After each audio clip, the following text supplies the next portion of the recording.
जेव्हा जेव्हा हे बिल येईल त्यामध्ये SC ST OBC या महिलांचा सहभाग लोकसंख्येच्या प्रमाणात त्यामध्ये असावा, असाच आग्रह सगळ्या लोकांनी धरला पाहिजे.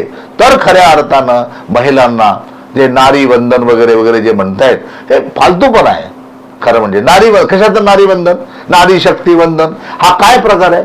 इकडे नारींवर रोज बलात्कार होत आहे, त्यांचे खुणं होत आहे, त्यांची कुठली त्यांचा सन्मान ठेवला जात नाहीये, आणि इकडे नारी वंदन. बिरसा क्रांती दल या यूट्यूब चॅनलला सबस्क्राईब करा आणि या व्हिडिओला लाईक आणि कॉमेंट करा. जय सेवा, जय भीम, जय आदिवासी. धन्यवाद. बिरसा क्रांती दलाच्या सर्व दर्शकांना नमस्कार. जय सेवा, जय भीम, जय बिरसा. 17 तारखेला आपल्याकडे संसदीय लोकशाही प्रक्रियेमध्ये एक महत्वाची घटना घडली, आणि ती महत्वाची घटना अशी की विद्यमान सरकारने म्हणजे मोदी सरकारने नारी शक्ती वंदन बिल या नावानं सादर केलं होतं.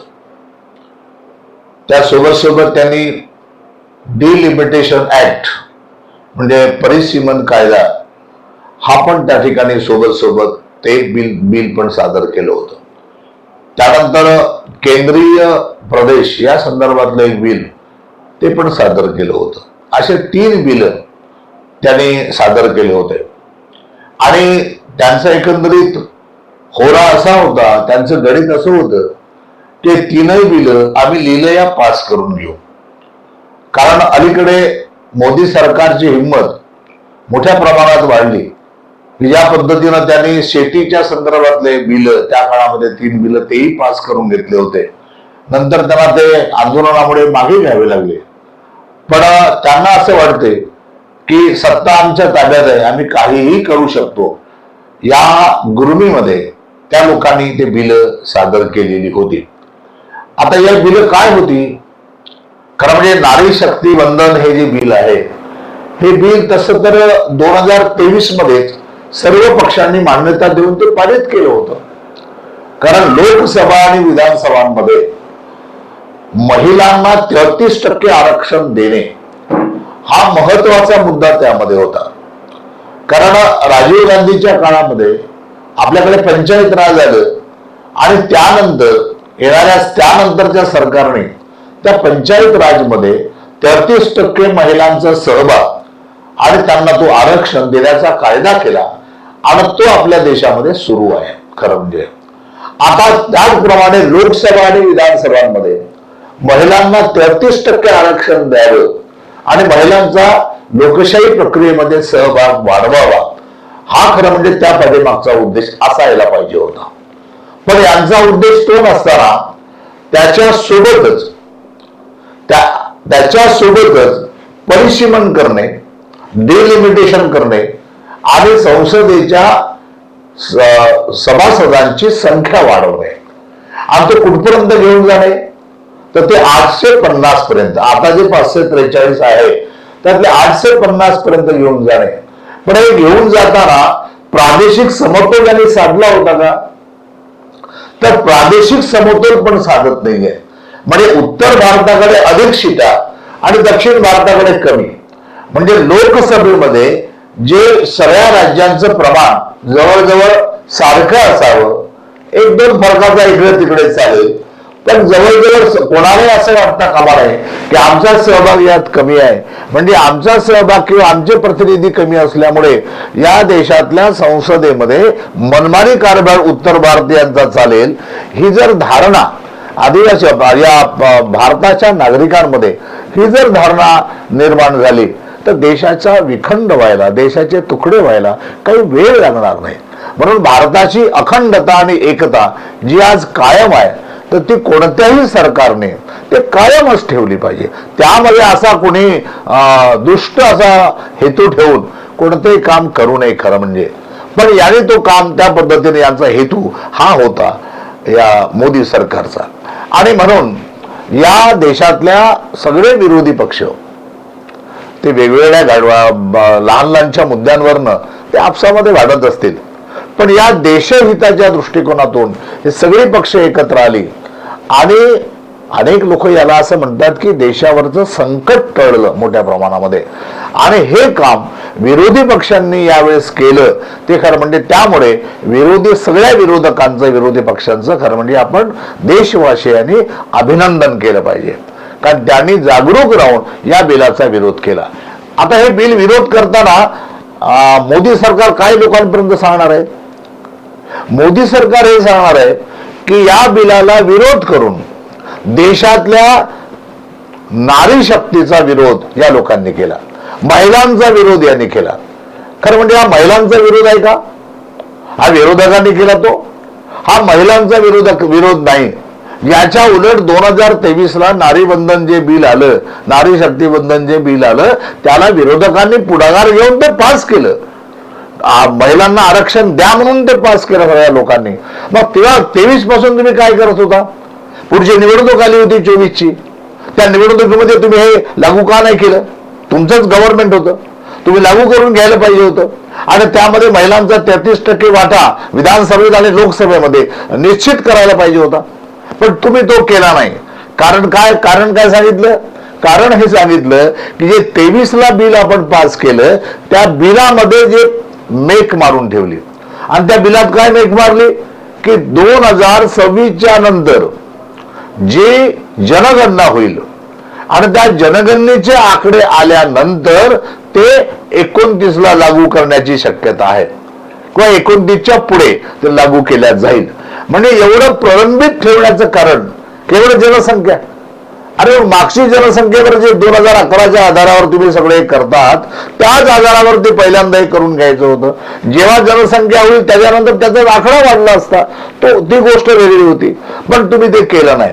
आणि त्याच्यामध्ये विरोधकांची काय मागणी आहे?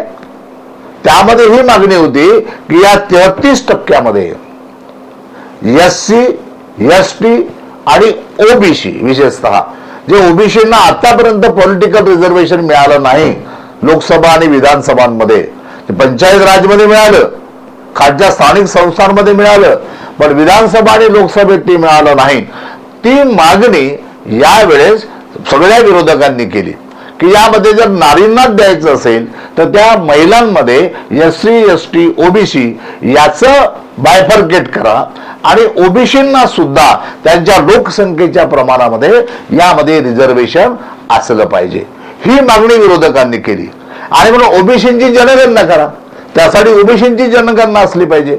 सरकार ओबीसीची जनगणना करायला तयार नाही. एकीकडे म्हणते आम्ही यावेळेस करू, पण प्रत्यक्ष आता जे कॉलम त्यांचे आलेले आहे जनगणनेचे त्यामध्ये ओबीसींचा कुठेही उल्लेख नाही.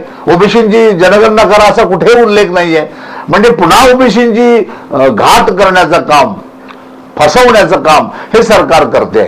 आणि जर ओबीसींची जर त्यामध्ये आकडेवारी जर आपण पाहिली तर ते 543 मध्ये साधारणतः 33% महिला जर आपण घेतल्या तर त्या 179 होता. 179-180च्या दरम्यान महिलांचं प्रतिनिधी त्यामध्ये वाढते. आणि जर ते वाढलं तर त्याच्यामध्ये एसटीच्या 13 महिला, एससीच्या 27 महिला आणि ओबीसीच्या 93 महिला या लोकसभेमध्ये जाऊ शकतात. हे जर बिल यांनी या पद्धतीनं पास केलं असतं तर या लोकांनी, मोदी सरकारने, पण त्याने मुद्दाम केलं नाही. आणि मग त्याने काय सांगितलं की आम्हाला आता लोकसंख्येच्या आधारावरती पुढच्या साधारण 850 हे सांसद निर्माण केले जातील, खासदार होतील. 850 साठी त्यांनी नवीन सभागृह बांधलेलं आहे. त्या जागा व्यवस्थित त्यांनी केली. त्यांचा डाव हा पूर्वीपासून आहे. आणि मग जर समजा 850 जर केल्या तर आपण गृहीत धरू 280 महिला 33%च्या सभागृहामध्ये येतात आणि त्याच्यामध्ये शेड्यूल ट्राईबच्या 20 महिला साधारण त्यामध्ये येतात, शेड्यूल कास्टच्या 42 महिला त्यामध्ये येतात आणि ओबीसीच्या 146 महिला त्यामध्ये येतात. म्हणजे एवढ्या मोठ्या महिलांचा सहभाग त्यामध्ये वाढतो. पण हे वाढत असताना याने जे प्रमाण करायला पाहिजे होतं, कारण म्हणजे सगळ्या राज्यांच्या दृष्टिकोनातून, तर ते न करता त्यांनी काही राज्यांना अधिक वाटा दिला जातो आणि काही राज्यांना काही मिळत नाही, अशी एकूण अवस्था आहे. आणि त्याच्यामुळे असमतोल म्हणजे भागीदारीचा, सहभागाचा, संसदीय लोकशाहीमध्ये आपल्या सहभागाचा जो समतोल साधायला पाहिजे पूर्ण देशाचा, तो समतोल त्या प्रमाणामध्ये साधताना हे बिल दिसत नव्हतं.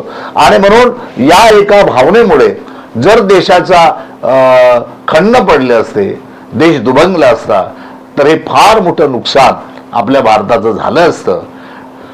मानसिक दुभंगू नये, शारीरिक दुभंगू नये, देश हा मानसिक एक असला पाहिजे पूर्ण सगळे राज्य.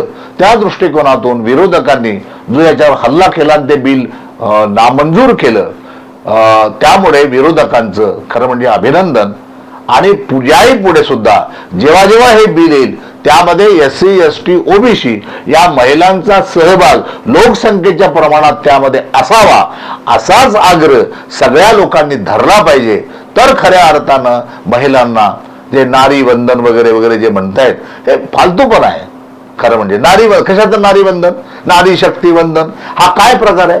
इकडे नारींवर रोज बलात्कार होत आहे, त्यांचे खुणं होत आहे, त्यांचा सन्मान ठेवला जात नाहीये, आणि इकडे नारी वंदन हा जो प्रकार आहे ना, म्हणजे काय ते नारी असतो पूज्यंते रमनते सत्र तत्र देवता, एकीकडे असं नारीला पुसते तिथं देवता वास करतात वगैरे वगैरे असं एकीकडे म्हणायचं, आणि नारीची सतत विटंबना करायची. म्हणून एक कुणीतरी खासदार सभागृहात बोलल्या, फार सुंदर बोलल्या त्या, मला वाटतं तृणमूलच्या त्या खासदार आहेत, त्या असं म्हणाल्या की आम्हाला कशाला नारी शक्ती वंदन देवी असं कशाला म्हणता, आम्ही माणसं आहोत, आम्हाला माणसांसारखं ट्रीट करा, माणसांसारखे आमच्याशी व्यवहार करा. ही भूमिका महिला आता मांडायला लागलेली आहे. तुम्ही एकीकडे महिलांना चढवून द्यायचं आणि पुन्हा त्यांचं शोषण करायचं, ही जी तुमची जुनी परंपरा आहे, त्या परंपरेतलंच हे बिल होतं. आणि म्हणून त्या आपल्या इथल्या लोकांनी म्हणजे विरोधकांनी ते बिल हाडून पाडलेलं आहे. हे बिल आपण समजून घेतलं पाहिजे की हे बिल नारींच्या किंवा महिलांच्या फायद्यासाठी हे बिल नव्हतं, तर सत्ता ज्यांची आहे, सत्ताधारी जे लोक आहेत, त्यांना आपलं पुढची निवडणूक सेट करण्याकरता त्यांनी हा प्रकार केलाय. आज जे महिलांना मोठ्या प्रमाणामध्ये कुणाला हे देतो कुणाला ते देतो म्हणून त्यांच्या भरोशावरती जे आज सरकार निर्माण केल्या जात आहे, महिलांच्या भरोशावरती महिलांना प्रलोभन दाखवणे. कोणी काही म्हटलंय तर महिलांचा तुम्ही वापर करताय का निवडणुकीसाठी, तर काही वेळ आपले सत्ताधारी वापर शब्दावरती आरोप, तुम्ही महिला काही वस्तू आहे का त्यांचा आरोप करता, वापर करता असं तुम्ही म्हणता. म्हणजे लहान लहान शब्दांवर किस पाडणे, त्याची भावना लक्षात न घेता. प्रियंका गांधी काय म्हणाल्या? प्रियंका गांधी हेच म्हणाल्या की महिलांचा वापर करून तुम्ही सत्तेमध्ये घुसताय का, म्हणजे महिलांच्या आधाराने तुम्ही सत्ता बळकट करताय का, बळकावतायत का. म्हणजे असा एकंदरीत प्रकार सगळ्यात पूर्ण भारतभर बघा ना, सगळे राज्य निवडणुकांमध्ये महिलांना आम्ही हे देऊ, महिलांना आम्ही ते देऊ, कुणी 2,500 देते, कुणी काय लाडकी बहीण म्हणते, कुणी लाडकी बहिणा म्हणते, कुणी आणखी काय काय चाललंय. आणि अशा पद्धतीनं महिलांच्या आधार घेऊन लोक सत्ता बनवायला लागली आणि त्याचाच आधार केंद्र सरकार सुद्धा घेत आहे. अत्यंत लाजिरवाणी गोष्ट आहे. आणि असा लाजिरवाणापणा या केंद्र सरकारने करू नये खरं म्हणजे. आणि लोकांनी सुद्धा हे समजून घ्यावं याच्या पाठीमागचा हेतू काय लोकांचा आहे. या लोकांचा तो हेतू या निमित्तानं कशाला भारतातल्या विरोधी पक्षांनी तो हाणून पाडला. पुन्हा मी एक त्यांचं अभिनंदन करतो आणि याच ठिकाणी थांबतो. धन्यवाद. बिरसा क्रांती दल या यूट्यूब चॅनलला सबस्क्राईब करा आणि या व्हिडिओला लाईक आणि कॉमेंट करा. जय सेवा, जय भीम, जय आदिवासी. धन्यवाद.